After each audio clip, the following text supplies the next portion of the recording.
don't think we have another mission at the moment.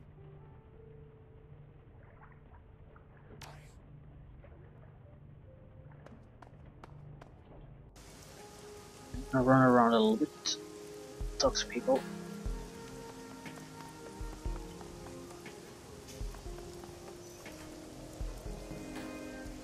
Two men in dirty synth leather jackets look up from their conversation at your approach. They both look haggard, their shoulders slumped with exhaustion. Neither appears to have shaved this morning. What do you want, man? We're talking here.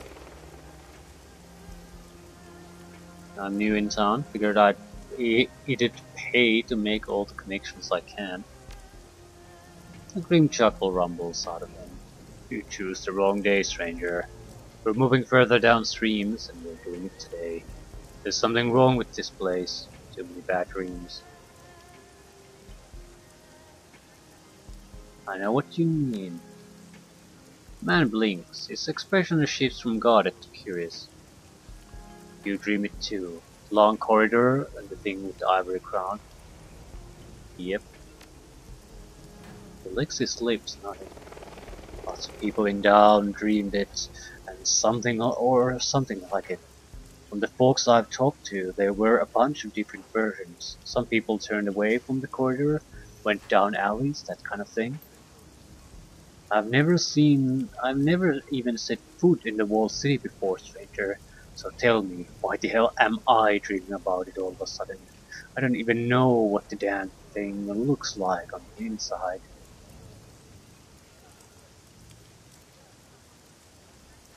I wonder, did our unblocking of the Feng Shui or in the area actually spill it out? That would have been funny. Might have been blocked for reasons. Kept as a shithole for a reason.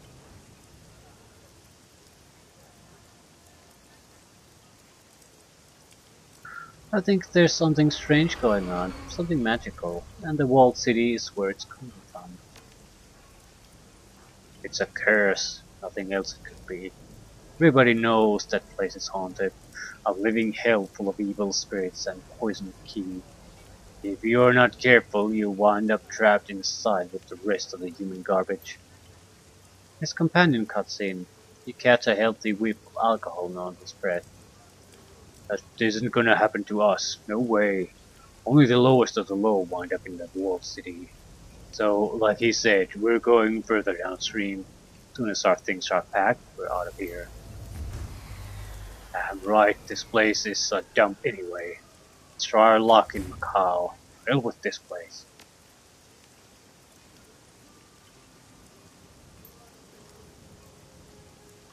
Yeah. Not exactly,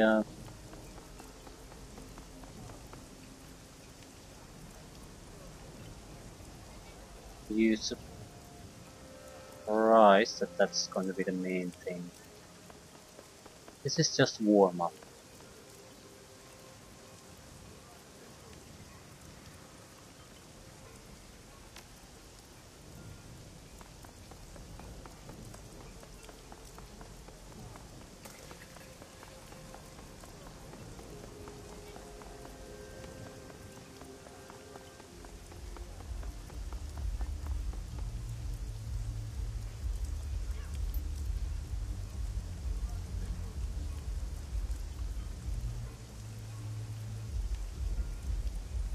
Hmm.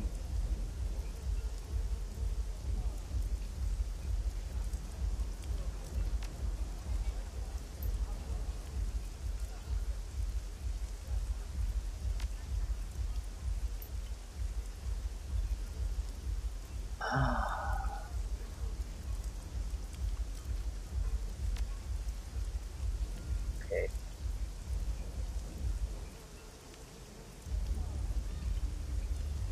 Why are you searching some people and letting others in? It's a private club. There are three kinds of people I let in: members, guests of members, and people who make a good case. The latter two will get a really good search before they go in the door, unless they're with kindly Cheng or the Emperor of Japan or something. I don't care if someone has a cyber spear or a holdout pistol or whatever. We can't have serious weapons on non-members inside. Ma sells some big stuff, but she puts electronic trigger locks on her merchandise until they're out the door, so people don't get dumb ideas. This is a no assassination safe zone. Serious weapons go into the weapons check, unless you're a member. That way, if a big firefight ever breaks out, the members will have the upper hand. We keep the killings very rare. Most happen when some members get all fried up and decide to settle score with the box cutters or something. Am I a member? No. You work for Kindly as a Shadowrunner, no less. That makes you a member. Remember the rules, no fighting unless you know. It comes down to that, and you're ready to skip off the concrete. No killing. If you've got legitimate killing business, do it somewhere else. People come here to have a good time. But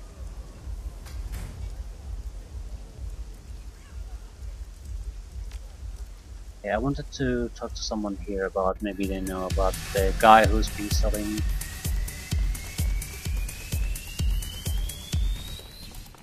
drugs.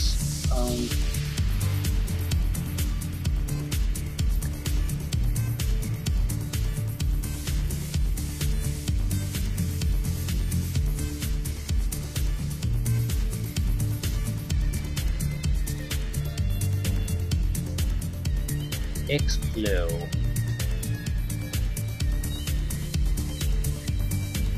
A wiry elven woman leans over the bar, propped up on one elbow.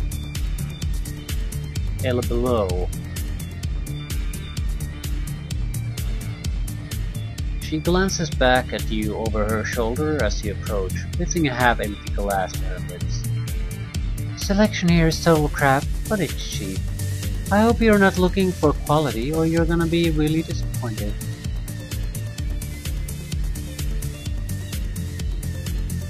I was hoping for some classic cocktails. The woman snorts and dips her pinky into her drinks to fish out a stray knife. If you ask real nice, I think they've got some tonic water in the fridge. Aside from that, you're as likely to get a drain cleaner as you are to splash of bitters. Even a simple Manhattan probably beyond the means of this joint. Call me Explore. By the way, Explore regards you calmly, her eyes calculating. After a few seconds, she nods. Maybe we can help each other. Nice to meet you, I'm Uncle Bob. I've got good eyes for people in the business, and believe me, you smell like Shadowrunners and me. Plus everybody here has been talking about Kindly's new hired help. I'm out here for work. You need any backup? I'm available. It's your specialty. I'm what the eggheads call a mystic adept, kind of a physical adept magician. I throw spells and I can kill with a touch. I am rarer than unicorns, my friend. Explore flips her glass, draining glass of it. Cheers. How did you get into this life? I grew up on the streets running with gangs. Turns out, if you get enough street fights and have magical potential, things just naturally express themselves. Once that happened, I realized I could charge a lot more than the protection racket I'd been running. Besides, it's not like I know how to do anything else. I've never been to school, I'm seamless. What else am I gonna do? And handle for change? Shake down stuffer shacks for beer money? No thanks, mate. I'd rather live life fast, hit hard, and burn out. Got any good runner stories? Running a hand through her hair, Explore leans back as she thinks. Yeah, I got a couple. There was this one time I signed on with some mercs in Eastern Europe. They had a job to do near Krasnodarsky Krai, fixing some Abkhazian military software. The plan was pretty simple. We'd halo jump from a drone on the Russian side of the border, hike in toward Abkhazian research facility, and blast our way in. The Abkhaz forces were supposed to be Matrix hotshots, but crap in ground combat. Simple, right? Elf shakes her head, eyes rolling. No plan ever survives first contact with the enemy, though. Turns out the Abkhazian army had contracted our base security to Winter Systems. We started getting caught apart before we'd even reached the first corridor. So, did you have to bug out? Mercs were in pretty dire straits financially. It was a do-or-die situation for them, literally. They owed too many debts, and if they couldn't deliver, they'd have been killed. So we pushed in. We were down to 5 of us by the time we got into the main facility. One of the mercs, Backlaw, was a rigger. We were hunkered down in a vehicle bay while the decker did his business.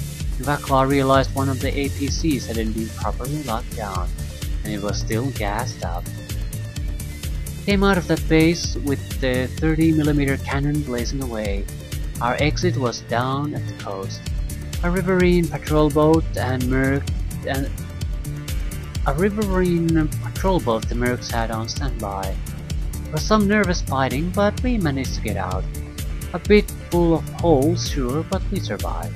That's what counts, eh? Where are you anyway? All over, really. Born and raised in Sydney, but ever since I was 15 I've been traveling anywhere there's work. There are a whole lot of opportunities for a street kid whose only skills relate to beating people up. I've lived in Paris, London, Vladivostok, Caracas, hell, I've even spent a year in Johannesburg, but Azania is full of assholes.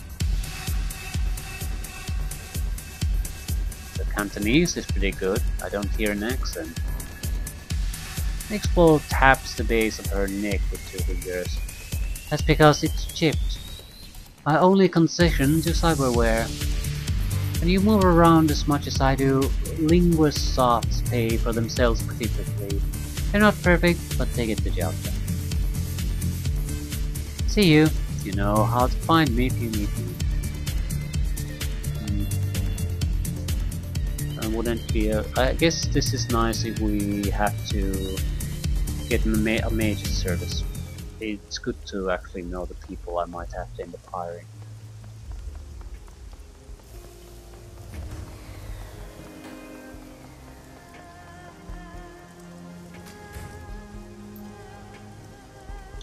Yeah, this is the shop.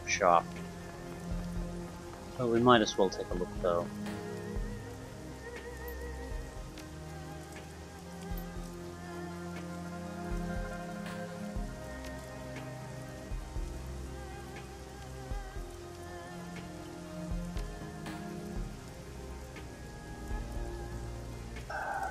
Okay.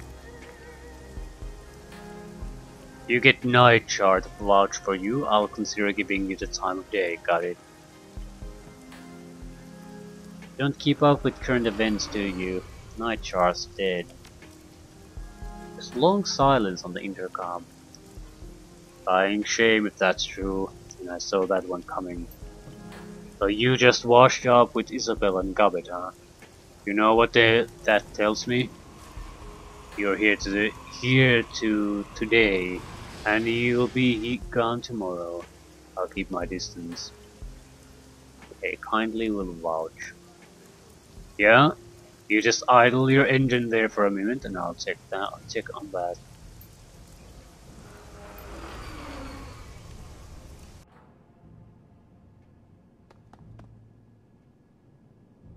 This electro furnace room has been built out as a medical clinic and a machine shop. The air is alive with the rumble of the furnaces and hum of cooling fans. It is sweltering.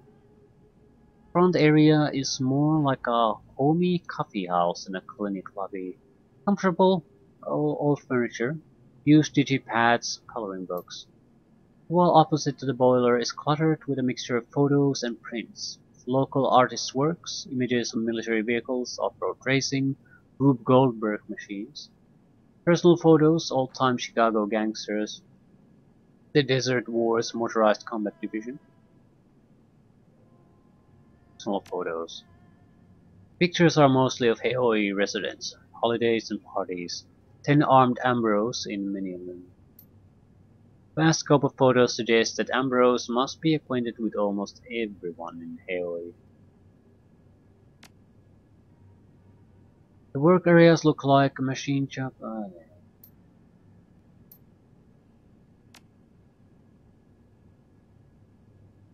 Computer. This impressive home-built computer is running multiple large memory units and processors. Chilled air from its active cooling system washes across you to the whir fans. A thin fiber optic cable runs across the floor to Ambrose in his chair. On the wall behind the computer are miscellaneous decorations, notes, and photos. Two items stand out: a large dry erase calendar and a corkboard plastered with printouts. Calendar. The dry erase calendar is cluttered with a relentless storm of commitments written in cramped, sloppy handsy. Most appear to be medical appointments with patients, followed by a busy list of social media. Closer scrutiny reveals others. A basic mechanical class on Wednesday nights, basic computer coding Sunday afternoons. Before both of these, inked in red marker, is prepare lesson plan, you stupid idiot. Holidays, big combat auto races, birthdays. Every Sunday until 4 p.m. is simply labeled engine. Only 5 hours at night are allocated to sleep, but large swathes of time are conspicuously labeled hangover. News clips and BBS posts have been printed, carefully snipped and pinned in place. Most are less than a year old. They're intermixed with grainy photographs of what looks like a devastated city, Chicago. The news articles describe an outbreak of virulent version of Pitta's plague in the city, and the subsequent quarantine of a zone containing hundreds of thousands if not millions of people. The newest items are plain text bulletin board paintings, printed out. The very fact that they're from so crude a site is strange. Very few Matrix sites are so plain.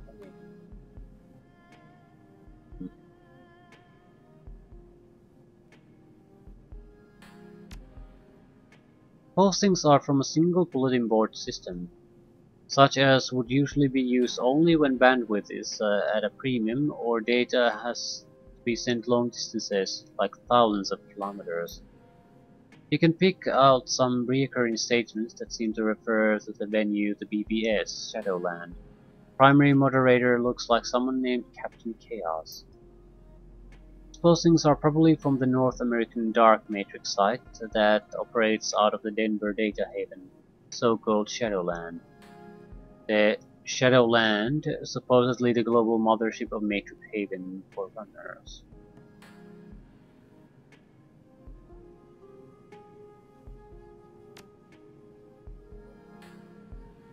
Files smudge out from within the containment zone. They describe a cover-up, detonation of a small nuclear weapon, and the catastrophic release of insect spirits into the city.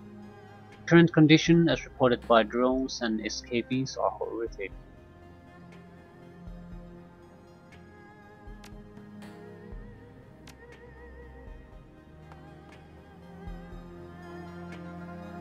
Okay.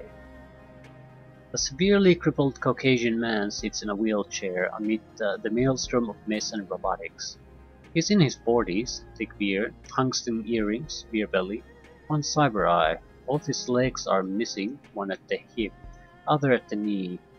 He has only one arm, and only 3 fingers remain on his surviving hand. His face and arm show the scars of reconstructive surgery. He grins widely at you, regarding you with bloodshot eyes. He is clearly hungover. Hey, I'm Ambrose. He shouts cheerfully in English, his words piling together in a loose Midwestern accent. They call me Ten Arms. Welcome to the cog, fellow Ukasian. He chuckles, his chest shaking with mirth. A Waldo arm spring to a Waldo arm springs to life and swings over to him. Its menacing metal pincers momentarily set a cigarette between his lips, just long enough for him to inhale from it. Kindly says you're alright. What can I do for you?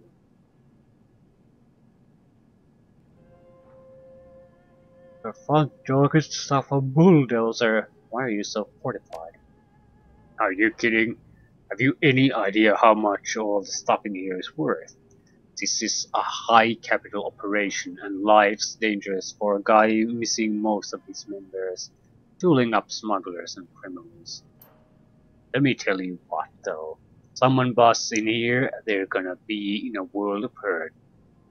There's a lot more than pipes and wires up in the false ceiling. Then I've got Kindly Screw and the Club 88 boys on the panic button. They know what side their bread is crumbed on. What, you thinking of trying to knock me over? He laughs uproariously, but it's not clear if he's kidding.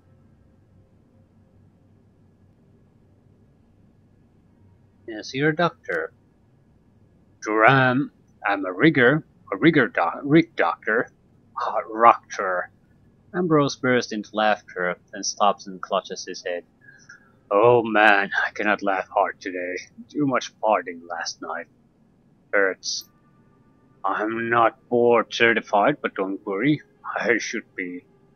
I'm full-on skilled. My work's yellow lotus guaranteed and precisely in accordance with World Medical Association standards. Everybody in Harry comes to me, cause I'm the only option. Very well, Rocker. Right on. Let's get you tricked out, unless you just want bullshit, which I'm down for too.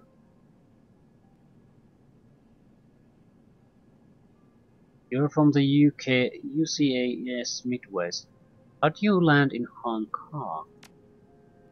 Ambrose bites one of his nails and regards you with a hint of suspicion. Well, that's a long story and kind of personal. It involved some jobs, a girl, a real good reason to leave Chicago, a whole shit ton of guns and money. Are you following the news of the quarantine? Yeah, I am. It's a terrible thing that just happened there. My old hood is inside the containment zone. A lot of good peeps locked behind that wall.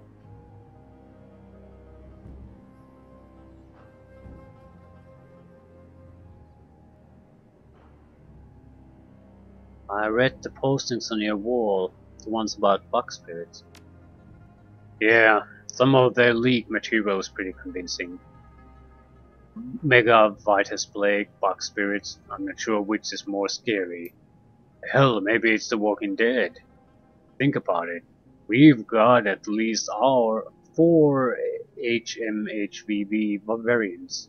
I think it's only a matter of time until we get zombies. Ambrose gives a nervous shiver. The nearby robotic arms tremble briefly. I'd take zombies over those bug spirit things, tell you what.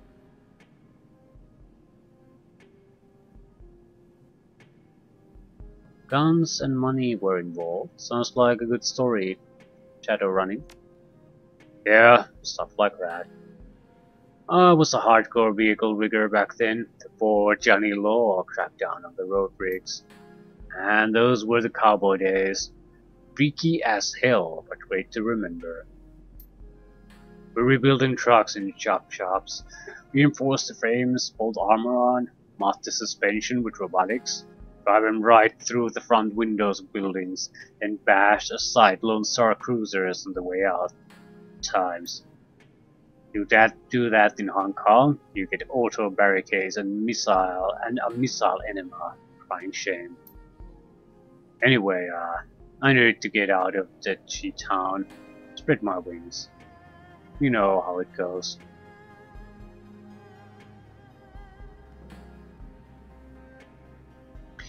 Yeah. Mm,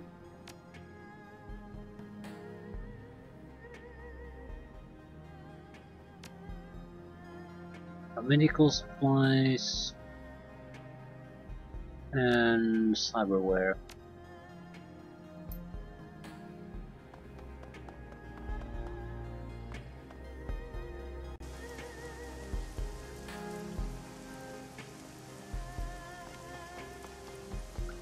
Okay, let's get a quick glance to see if we can do something with Steven Dynamite.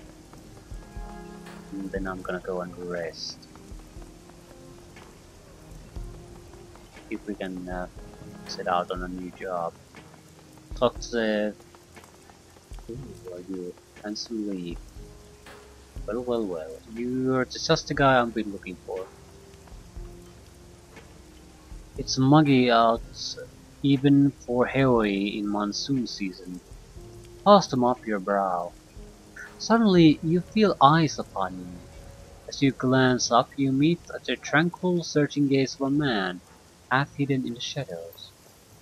He's wearing a crisp white tailored shirt sleeve neatly rolled, with a dark gray silk tie and smart black trousers. If he's sweating, you don't see it. The man tilts his head ever so slightly in greeting. Welcome, newcomer. He flashes a brilliant smile, eyes glinting with amusement. You can just barely detect a faint trace of an accent in his voice. Handsome Lee's the name, purveyor of enhanced sensory experience. I can see that you've got some tales to tell.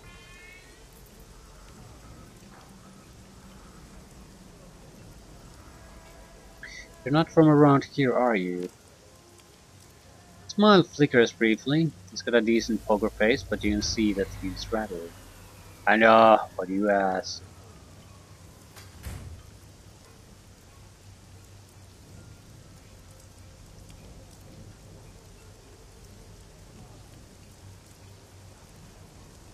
Um, you still got an accent, Lee. It's barely there, but I can hear it. Ah, you're right, I'm not from Hawaii. Recent transplant or just passing through? Recent transplant.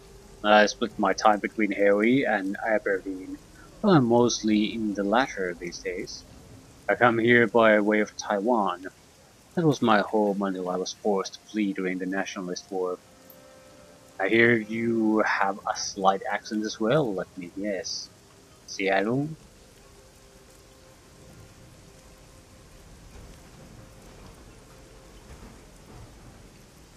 Good guess. Redmond Barrens. Handsome Lee suddenly fixes you with his gaze, sizing you up, space impassable. As the place.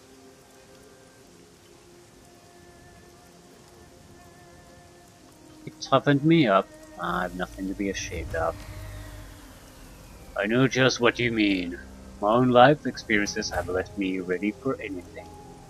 We can discuss this another time, yes. Let us now talk about business. I am a businessman after all. So how about it? He opens his jacket, revealing a myriad of small, bulging pockets sewn into the interior lining. And I show you my wares. I ran into someone with a message for you. And some Lee beckons you closer with a languid gesture. I think I can guess. Even Dynamite? He coolly raised an eyebrows at you.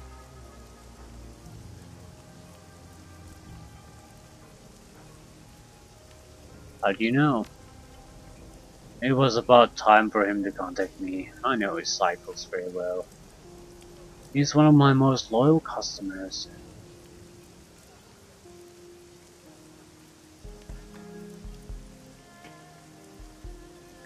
Yeah, he's all wigged out and he blames the last batch that you sold him. He was already wigged out. Steven has been a habitual drug user for years. Alright, go ahead and tell me, what does dear Steven want?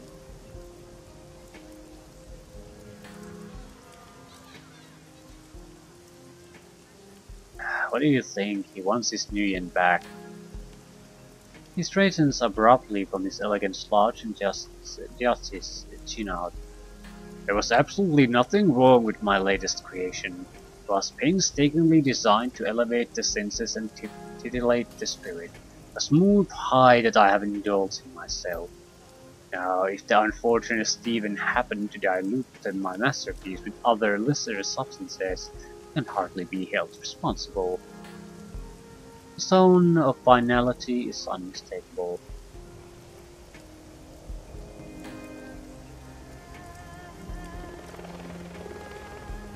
Okay, this is odd. The options aren't. I basically have no other option but to demand the money. I mean, it's reasonable to just drop the issue at this point, but it's not an option.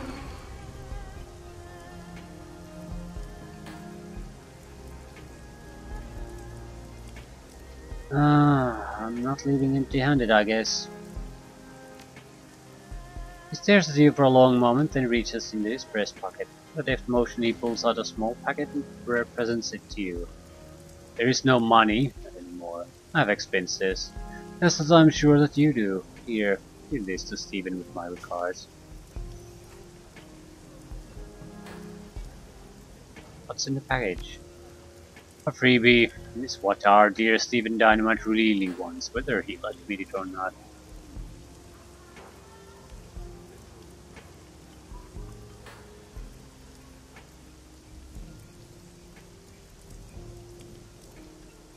I thought only the first hit was free.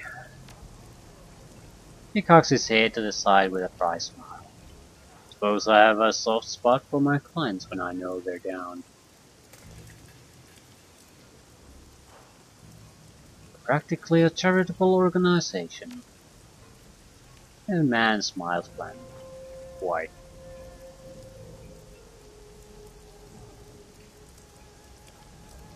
Okay. Is this freebie you're giving to Steven, is it supposed to cure him? The dealer regards you steadily. Of course not. But it will bring relief, and if I'm not mistaken, that's what Steven is itching for right about now, correct?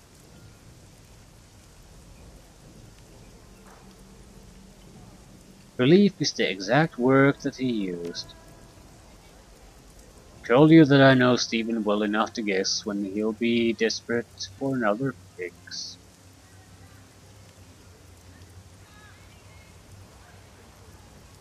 People are that predictable, huh? To an extent, yes. Anyway, I make a point of understanding people. Helps the business run smoothly and I never have to use force. Never get violent with rivals and deadbeat junkies. He lays a slender finger along his aquiline nose. Never.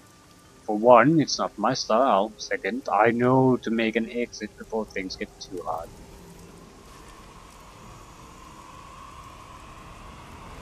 Timing your exits right is certainly a life skill. I wish my skill could have saved some people in my past, but no matter. It serves me well in the here and now. Hmm. Sorry to hear that, man. We all have regrets about the past. Lee's gaze drifts off in the distance briefly, but he shakes himself from his thoughts. Yes. Then some individuals have more regrets than others, like Stephen. Anyway, take this, give it to him, it should help him, at least in the short term.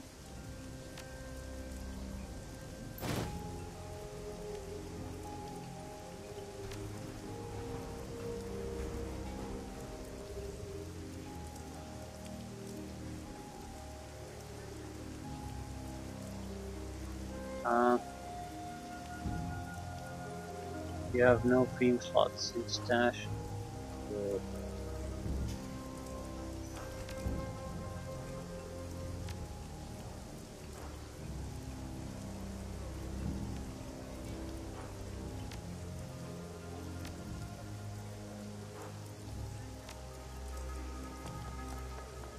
Okay, please we're gonna wrap this up, and I'm pretty much going to rest immediately.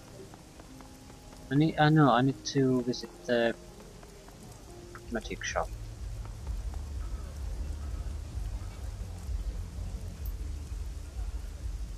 Blah, blah, blah, blah. Okay. Lee didn't have your money, he gave me this to pass off to you instead. The Chunky's eyes light up the side of the packet from Handsome Lee. Oh ho!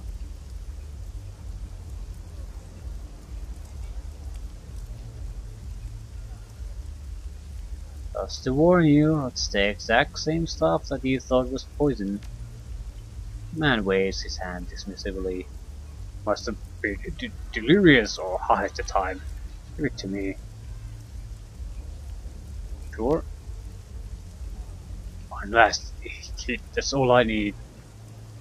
Fine.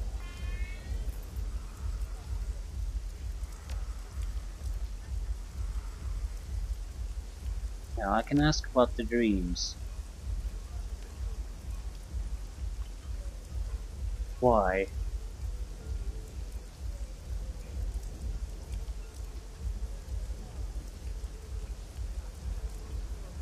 Because some really weird stuff is going down in this town, and your story might help shed some light on it. He stares you in the eye, and his voice drops to a sharp whisper. These aren't like your ordinary dreams. They're visions. They're so real. I've put all kinds of substances in my body, but I've never experienced anything like this.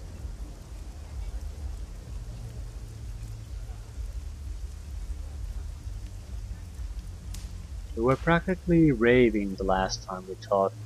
Explain your dream to me again in clearly this time. I'm walking through a series of dark, narrow halls, and it stinks to high heaven. And I run into more and more people as I move forward. People are just like me, but I'm starving, like I haven't eaten for days. I just want some food, so I press on. I start seeing children in the crowd. Children with terrible burns, disfigured faces. All these people are grabbing at me. He begins to tremble from head to foot, and his eyes bulge. Then I see teeth all around me. I feel the teeth on me. Bathed in sweat from the effort of speaking, he cradles his head in his arms.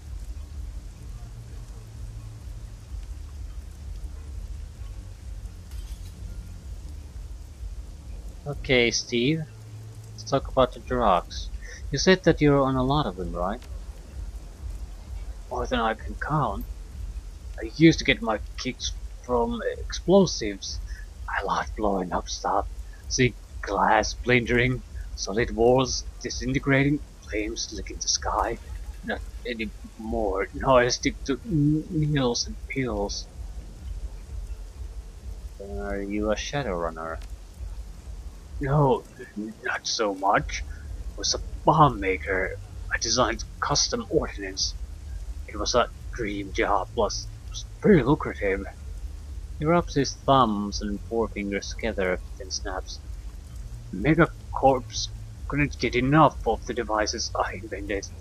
I was too high on my own ego to wonder what they were up to. What were they doing? They were fueling wars. They often managed to sell both sides into conflicts all over the world. Casualties be damned. It's nothing new. War profiteering is as old as war itself. Chunky's face assumes an ashen hue and the corners of his mouth pull down. Yes, yes, war. I thought my bombs were used in wars against militias, mercenaries, armies. I didn't think of them as people. But the weapons I developed got used against civilian targets. The man starts digging his rough fingernails into his palms, so hard that tiny crescents of blood stain his palms. I'm from Gushou. Sichuan has taken over much of the province, but pockets of resistance remain. There are big political struggles, actions removed from the lives of ordinary people. Yet the village where I grew up in Gushou was annihilated. These were tobacco farmers, winemakers, peasants, not military. Tears leak from the man's eyes, tracing narrow lines down his filthy cheeks. I recognized the distinctive patterns, traces that were left behind. These were my bombs, used to shatter the landscape of my childhood. You lose anyone you knew. He meets your gaze with red-rimmed eyes. He throws his arms wide. I knew them all, from the fairest elder to the littlest children. My own family died too. We weren't always close. Pyromaniac inventors don't fit well in agricultural backwaters, but they were my only kin. Okay, I'm getting what's going on here. Guess that I must be really guilty about the bombs, of the blood on my hands. I can feel it all the time, just like bombs. I didn't want anyone to get hurt. Yeah. How am I ever going to make this go away? How will I live with myself? Drugs help me forget, but he shakes his head, a look of utter hopelessness on his face.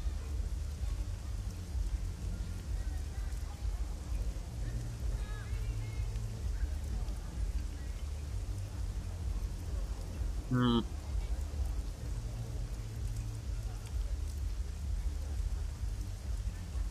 do something to undo the harm. I don't know. Use your imagination, man.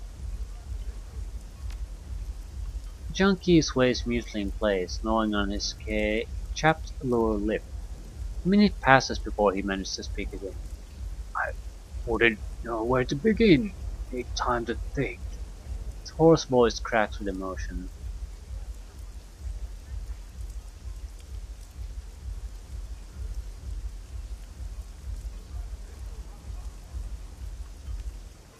Okay. Plan for revenge, do something for the children, get the hell out of here.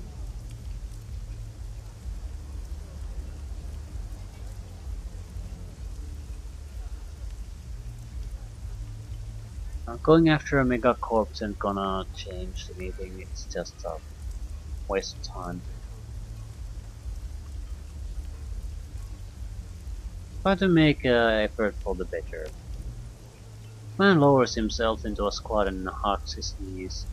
His gaze somewhere absent and his cheek glazed with tears.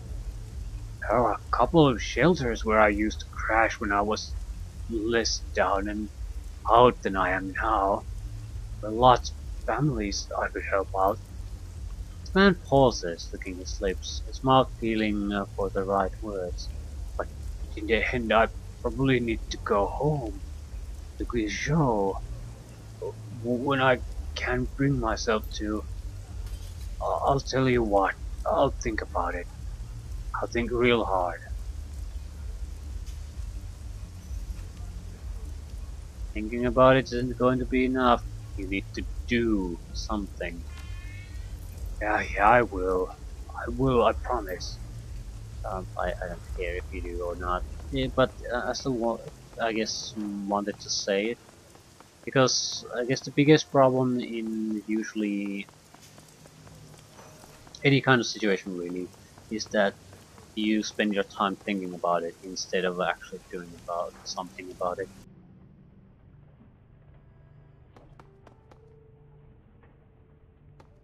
Anyone else want to waste my time, or are we gonna go on another mission? I'll just rest. Another dream. And I needed to go to the magic shop. You wake with a start, your limbs bound up in a sweaty tangle of linen bedsheets. An incredible sorrow swells in your chest. You feel empty, half-starved and alone. Fragmentary memories of a half-remembered dream flit through your mind. They're already fading away to nothing. chase the memories. You close your eyes and concentrate, willing yourself to keep the dream from slipping away. Gradually the memory comes back to you. The walled city. You were back in the walled city. You don't remember how you got there, but it couldn't have been any place else. Even the barrens weren't so squalid. You remember craning your neck to look above you. Buildings that made up this part of the walled city were new construction, even cheaper than the old. Now their foundation had rotted out from under them, and the buildings leaned into one another like a gang of drunken men. A rain of plaster and asbestos sprinkled down, dusting your shoulders.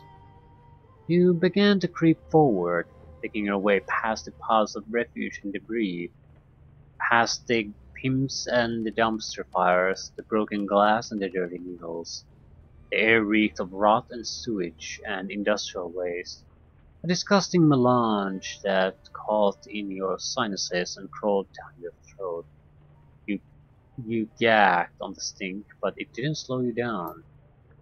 In the back of your mind you knew that you had no reason to be doing this. There was nothing for you in the walled city, you shouldn't have been there.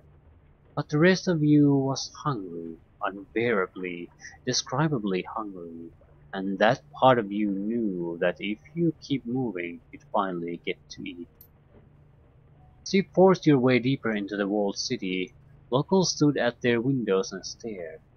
Inexplicably, some of them dropped to their knees. You kept moving. You could see something in the distance, a silhouette, something enormous, at least twice the size of a troll, but delicate. It was beautiful. A huge figure beckoned to you, gesturing with slender limb. An explosion of warmth filled your chest, and you knew that if only you could reach it, your problems would be over. It, she, would make all of your sorrows disappear. You moved forward at a crawl, but the figure felt impossibly far away. You reached out, calling to her, and then you woke up. The empty feeling in your stomach slowly fades, taking the strength and vibrance of the memories along with it. Yeah, let's talk to the magic shopkeeper. Maybe she's figured out something new. Gee, I need to buy a proper fetish, I think.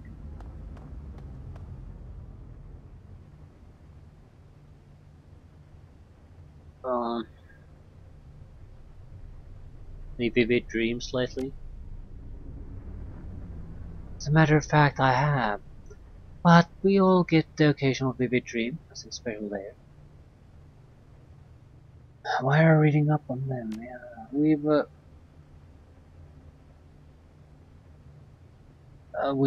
gone through these conversations before. Anything new?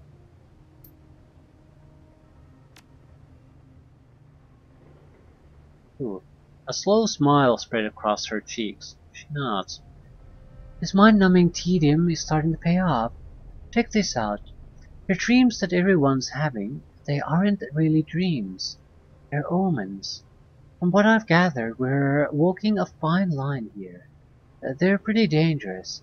Attempts to interpret them could lead to mixed results. What do you mean by omens? You know, omens, harbingers of doom and gloom and bad things to come. The mouth twists to the side as she thinks. Just a minute. Crafty opens the drawer behind the counter and brings out a dictionary. Clears her throat. Omen, a sign that warns the future events that by way of visionary creatures or hallucinations. He closes the book with a thump. Why are they happening here? Apparently, these sort of portents are commonly linked with malign places and disaster sites. They're caused by leakage through wounds between our world and the astral plane.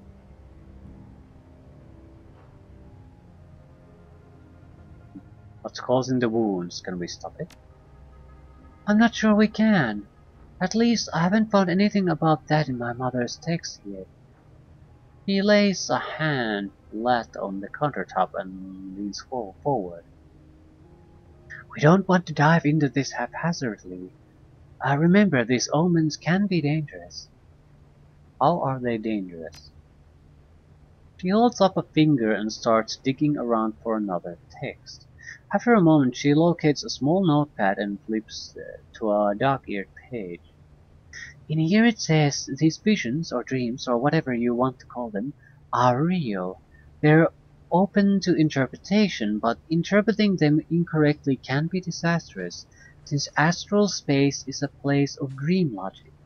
Taking the things you see too literally can be even more dangerous than ignoring them.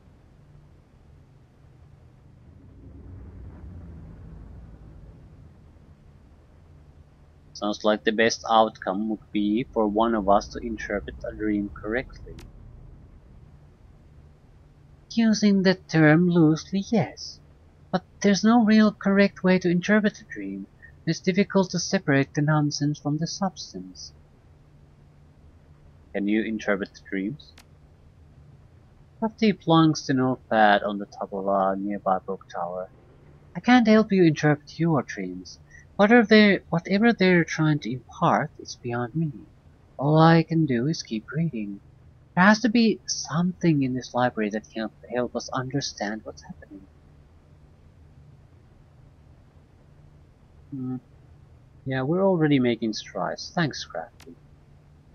I do my best. She smiles tiredly, the bags under her eyes exaggerated by the gesture. Do you have anything new to sell? What kind of armor do we even have? I mean, can I look at myself?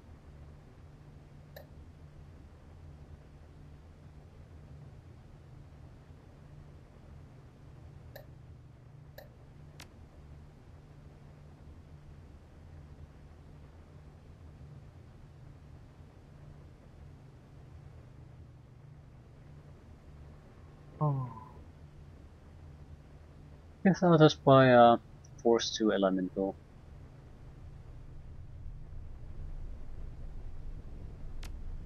Or a Fetish. Pretty much all I can do. Yeah. I'm not sure, do I need to start buying equipment for the whole team or not?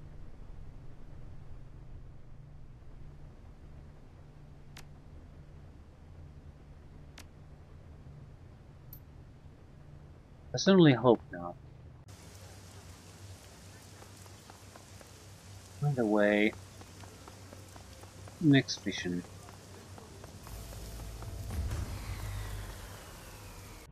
Might as well go through some of our mail.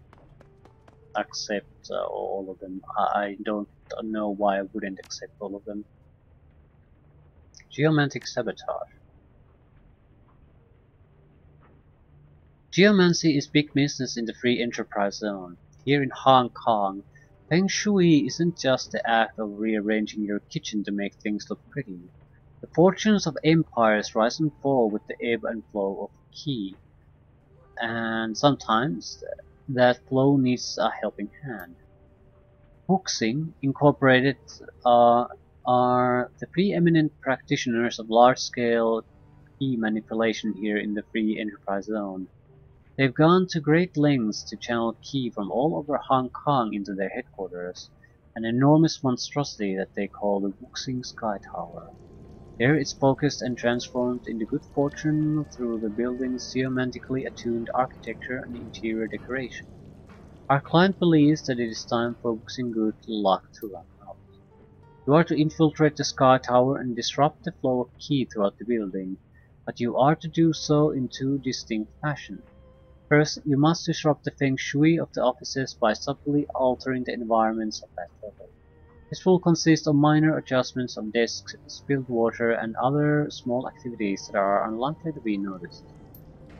Ordinarily, even subtle disturbances of this nature would be noticed. This is why the client wishes you to make a much louder demonstration on the rooftop garden. The garden is to be ransacked, utterly destroyed, set fire to things, uproot trees, that kind of thing. Client has also specified that he would like you to destroy the large Buddhist statue in the garden, smashing the thing to bits and leave them scattered across the rooftop. This level of destruction will keep Wuxing's geomancers busy long enough that the more subtle disruptions below will take effect. In addition, it will send the kind of message our client would like Wuxing to hear. Hmm.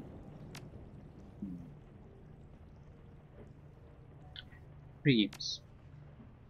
Cuphead's face winks onto the screen. Her rats are perched precariously on her head and she holds a laser pointer clutched between her thumb and forefinger. Oh hey Seattle, I hope that I didn't catch you at a bad time. She flicks the laser pointer and her rat's head swivels to the right to follow the motion. Why did I just say that? This is a recording, doesn't matter if it's a bad time. Well, anyway, I was thinking about that talk that we had, the dream talk, about the nightmares and stuff. Another flick of the pointer. Rat's heads turn left, their noses switching. I've got a friend here in town. She runs the Parlor of Five Faces. It's sort of our local magic shop and talismonger. Her name is Crafty. Anyway, she's smart, real smart. Her mom was sort of a local authority on all things magical, and the apple doesn't fall far from the tree. If you wanted to ask anyone in town about these dreams, she'd be the right one to choose. She taps a button on the laser pointer with her thumb and the little red dot on the tip goes down. Rats immediately tackle one another, rolling off her head and falling outside. She gets up, her head rising out of frame. Anyway, I just thought it might help. If you've already been talking to Crafty, please disregard this message. Alright, I'm out. Peace.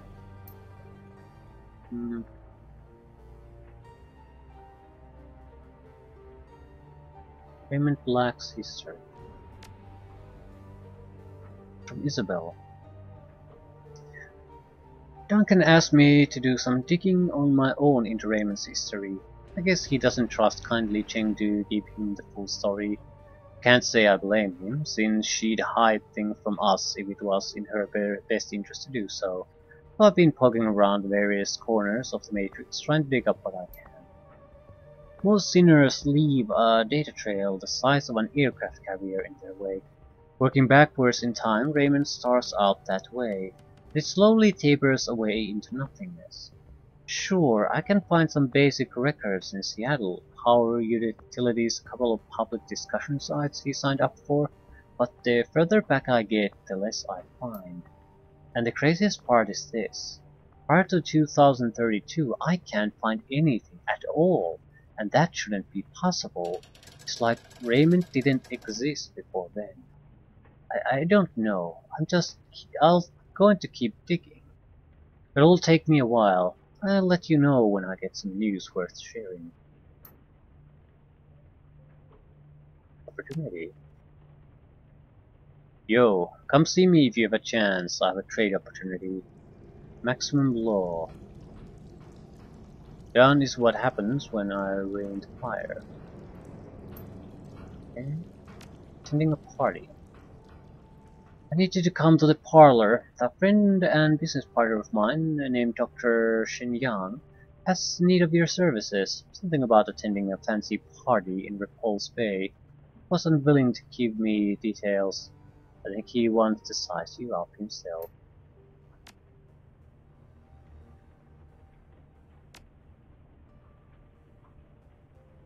We might as well meet up and hear the business propositions. Set out on a mission the next time. Sailor.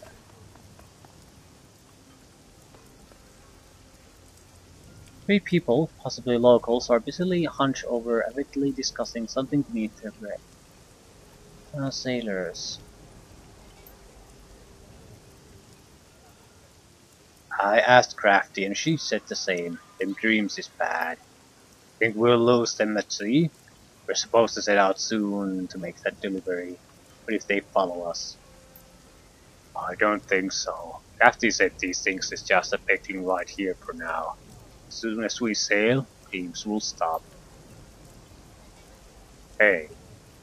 The third sailor sees you and taps her friends on the arms. They shoot upright. One examines his fingernails, the other coughs loudly and begins to hum. The last pretends she didn't see you. But when they sense your continuous stare, the third speaks up. You're looking at, Landy.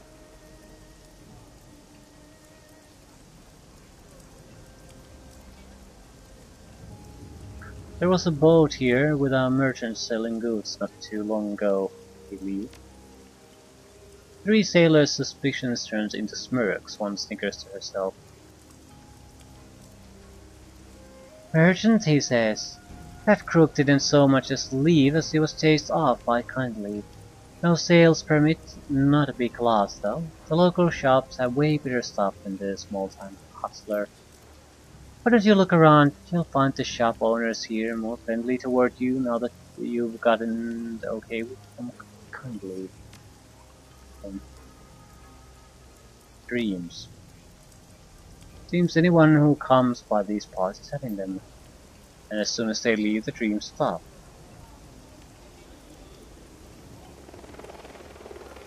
Any leads? We don't know much ourselves. We've only just returned from our last delivery, but the dreams ambushed us fast enough. Hmm. Yeah, they're trying to direct me to meet Crafty. But we're already in cahoots with her, so nothing new.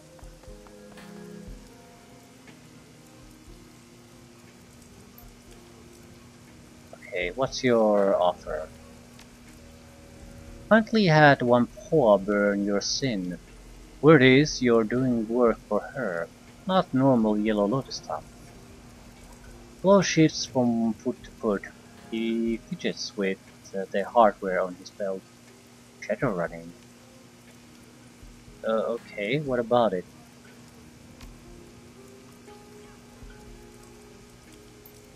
Listen, if you got info about runs, I can make it worth something. We Wampoans call that kind of thing metadata. Wampoa likes to get the word on the streets from active operators.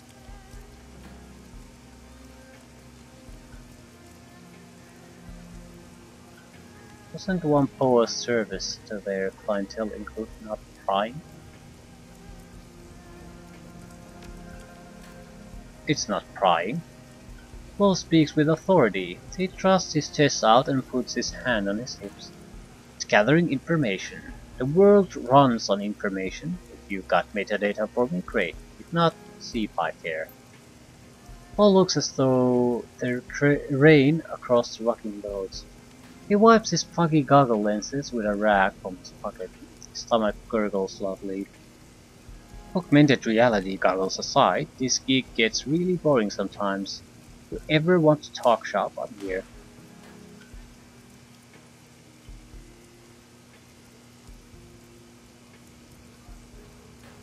I wonder should I tell the... No, no, I don't want to tell about the...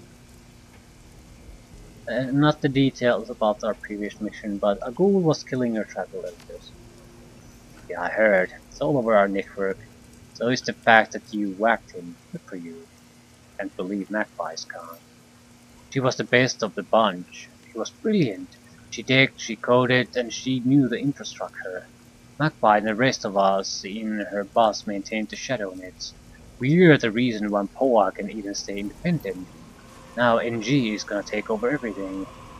She and all her woo-woo bullshit. She always wanted everyone else to kowtow to her weird-ass preaching, like she speaks for the machines or something. She can't code or build shit, but she always wanted to run the show. Well, now that's gonna happen.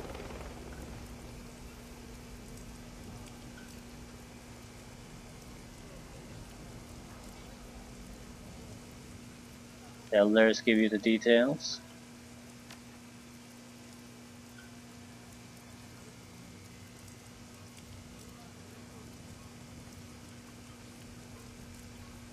I'll give the full story, but I won't incriminate the elders. All seems stunned. For real? Man, this is going to go down in tribal lore.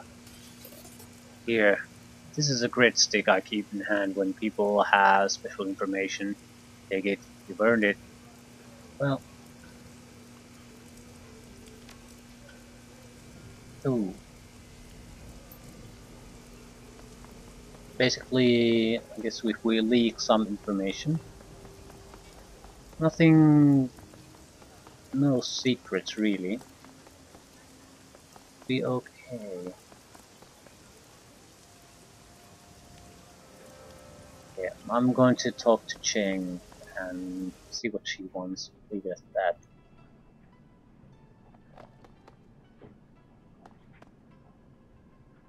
A rotund, balding dwarf in a cheap suit turns to face you.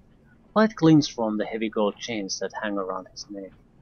When he speaks, the voice that greets your ears is high and nasal, and has been contorted into a rough approximation of a New York accent. Yeah, I'm not gonna even try that. Pleased to meet you. Chang has kind enough to arrange the little sit-down between us. You can call me Dr. Shinyang. Shinyan.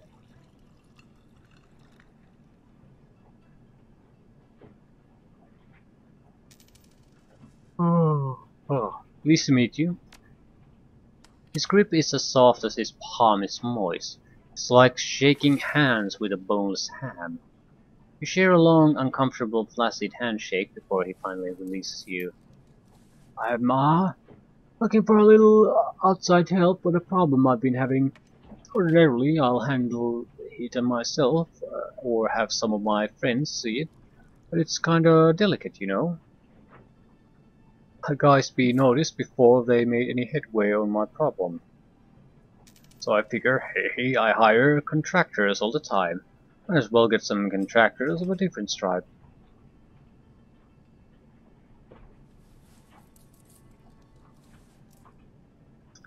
Lasting friendships are made through favors exchange. I'm all ears. I run a little film studio, Southern Crown Films. We mostly did treat work, but we record some sims too. Maybe you've even seen some of my stuff. Space Mongols from the Moon, The Flavor of Pomegranates, Ultimate Kill Squad.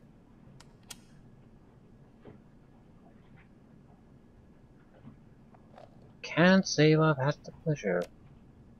Ah, too bad. I'll send some over to Cheng so you can take a look. Anyway, there's this other guy in the industry and we've been butting heads since day one. Name's Neville Ma. He runs Yellow Spring Studios. No matter what I do, I can't shut him out of the business. He always manages to get one over on me, steal my stars. He's been running me into the ground with this show called Promises in Moonlight. This, this stars a girl named Penelope Wang. New talent, but the viewers have been going nuts over her. She's the show's linchpin. Hang on, I'm getting there.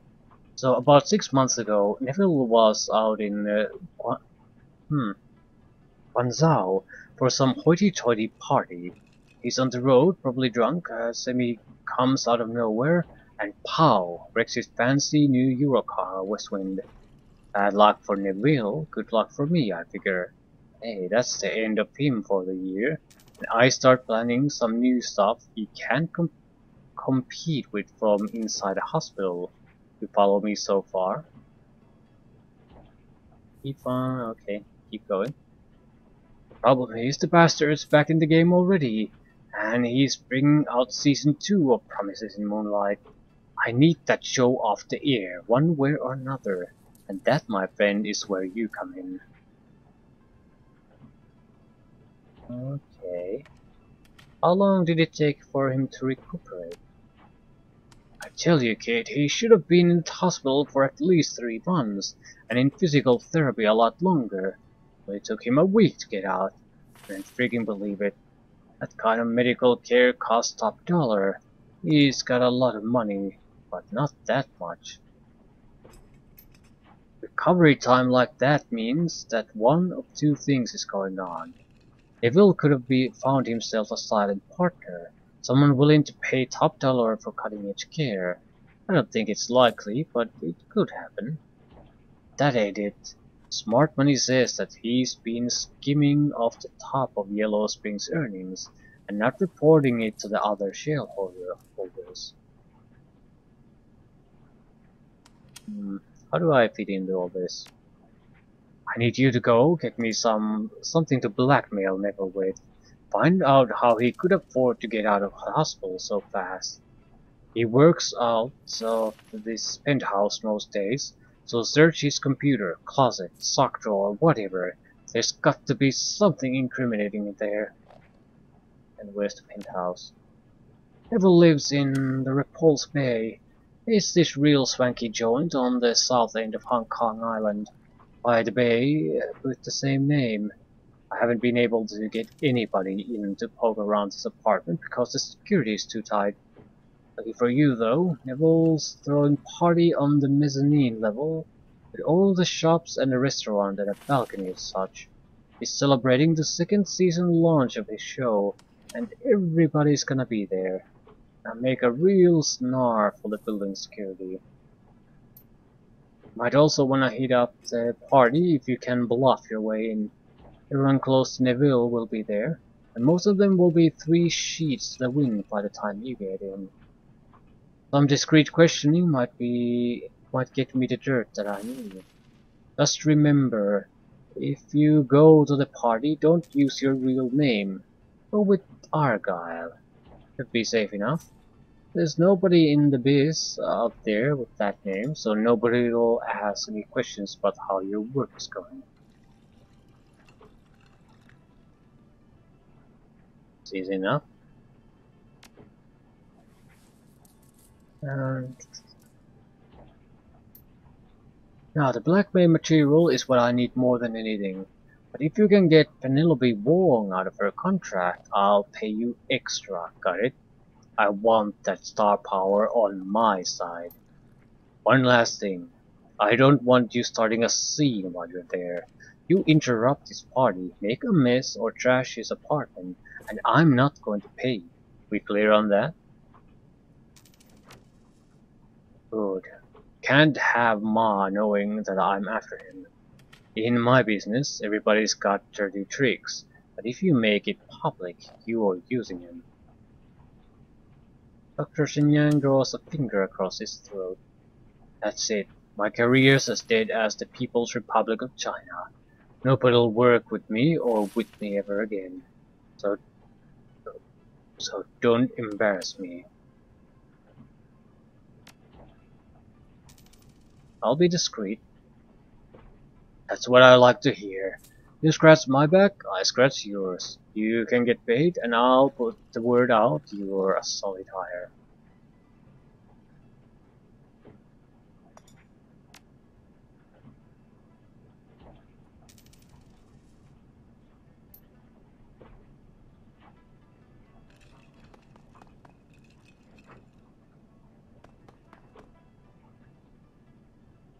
Currently Cheng appears to be nearing the end of a harsh exchange with the strangled Bao, who is listening intently. Do you tell that little pustule that Auntie Cheng isn't fucking happy, you get it? Not happy at all. Don't tell him that I'm displeased. Don't tell him that I didn't take it well. She slams her shot glass on the table. Tell him that I'm extremity chopping mad, and if he doesn't want what happened to Yi to happen to him, he'd better get his head and his ass wired together and get me that payment. Today. He raised an eyebrow. Was that message clear enough, Mr. Bale? Yes, Mrs. Cheng. I'll explain things to him in terms he can understand. Hale steps back and becomes a meat statue once again. His voice turns trickle sweet when she sees you waiting for her. Ah, our newly minted Shadowrunners. How are you taking to your new role? So far, so good. I had no doubt, my sweet. I have a nose for talent. How is Mr. Guncho going with his new life? I have my eye on him, don't worry. Very good, my dear, very good. Is there something specific? Plastic-faced man? Not yet. He's elusive, clearly a man who knows how to stay out of the public eye. I have my network running, working day and night to find him. I still have some favors that I can call in if need be. I'll find him. It's only a matter of time. I have good news as well. One of my people managed to tap the communications of the HKPF, the special duties unit. If any word of our plastic-faced friend or of Raymond Black crosses their floor, I'll be the first to know. For now, go about your business. I'm sure that more work will come your way any moment. I will contact you when there is news. Cool.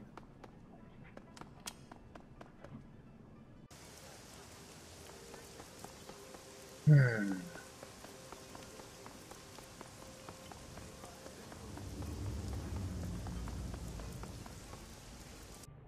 And I'll end here. We're definitely just gonna go on a mission. I think I'll take the dig side missions. Artifact liberation. We've already read this.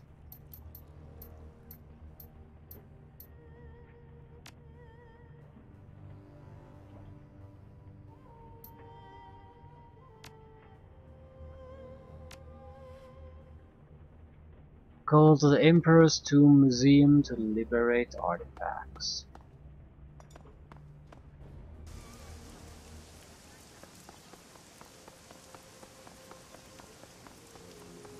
This clearly requires some kind of a hacking job, and we can only cause a limited number of alarms. After that, we've basically failed. So, I guess we're going to at least get competent in hacking.